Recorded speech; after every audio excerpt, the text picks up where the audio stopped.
प्यारे बच्चों, आज हम आपको बताएंगे जो पुष्पी पौधों में लैंगिक जन्म होता है।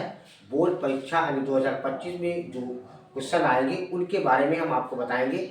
आप वीडियो को शुरू से लास्ट तक देखिए। ये क्वेश्चन जो है बहुत ही आवश्यक, बहुत ही जरूरी है। आप इनको ध्यान से देखिए और समझिए।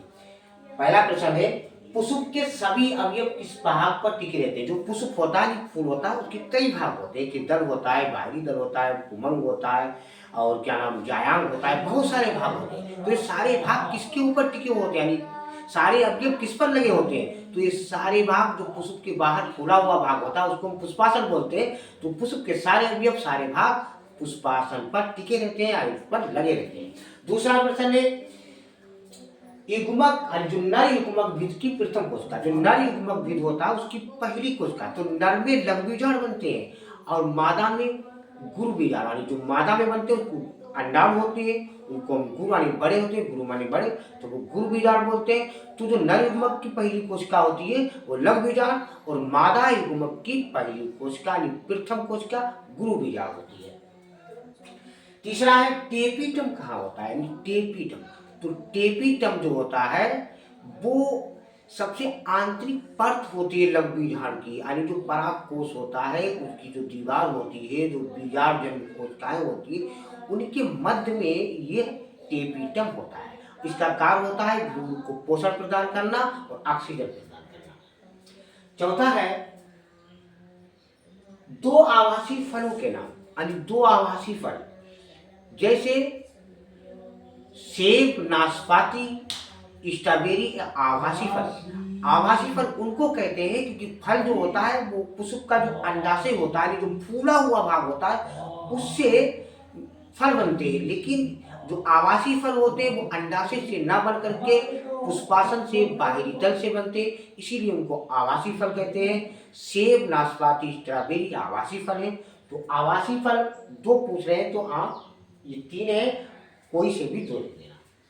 सेब को आवासीय फल क्यों कहते हैं? सेब को आवासीय फल इसलिए कहते हैं, ये बाहरी तल और अंडाशय से न बन करके पुष्पासन से इसका निर्माण होता है, इसलिए सेब को आवासीय फल कहते हैं। परागकण कहाँ बनते हैं?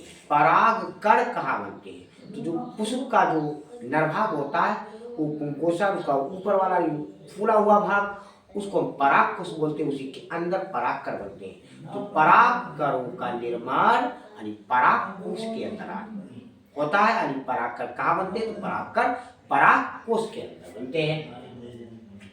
पुष्प पौधे के जन्नांगों के नाम, यानी जो पुष्प होता है, जो फूल होता है उसमें नर भी होता है, मादा भी होता है, तो उनके नाम बताओ।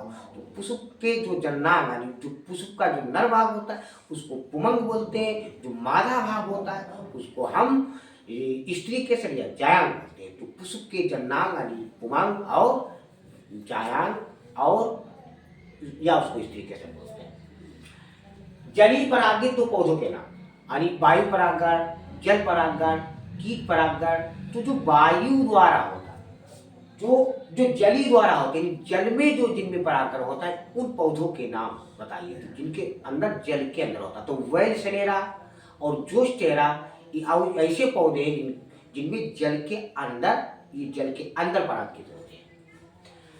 अंडाशय में बीजाणु किस संरचना से लगे होते हैं? जो अंडाशय होता है फूल का, यानी जो पुष्प होता है उसका फूला हुआ भाग उसी को अंडाशय बोलते हैं। तो उसमें बीजांड किससे लगे होते हैं? बीजांड की, तो वो बीजांड जो होते हैं वो बीजांड सन से लगे होते हैं। बीजांड सन से लगे होते हैं।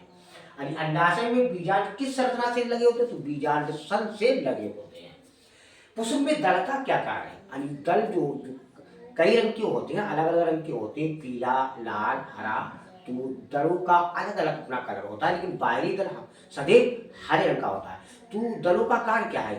दल कई रंग के होते हैं क्योंकि वो अपने रंगीन यानी रंगत के कारण यानी कीट पतंगों को अपनी तरफ आकर्षित करते हैं। इसीलिए जो है दलों का रंग मतलब कई रंग के होते हैं, दल रंगीन होते हैं।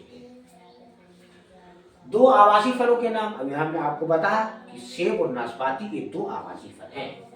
पुष्प का कौन सा भाग आवासीय फलों की रचना करता है। पुष्प का कौन सा ऐसा भाग है जो आवासीय फलों को निर्माण करता है, बनाता है? तो पुष्प का जो है पुष्पासन जो है वो पुष्प का ऐसा भाग है जो आवासीय फलों की रचना करता है। कीट परागित पौधों के नाम, जिनमें कीट पतंगे पहुंच करके उसको परागित करते हैं, जैसे डहलिया है, पपीता है, गूलर है, इसमें कीट पतंगे जा करके उसको परागित करते हैं। ये पौधों के नाम। द्विनिषेचन की खोज किसने की? द्विनिषेचन की खोज एक रूसी वैज्ञानिक थे जिनका नाम था नवासिक, उन्होंने की थी। बच्चों, आपको समझ में आ गया होगा। लाइक और सब्सक्राइब जरूर कीजिए। कल हम फिर मिलेंगे।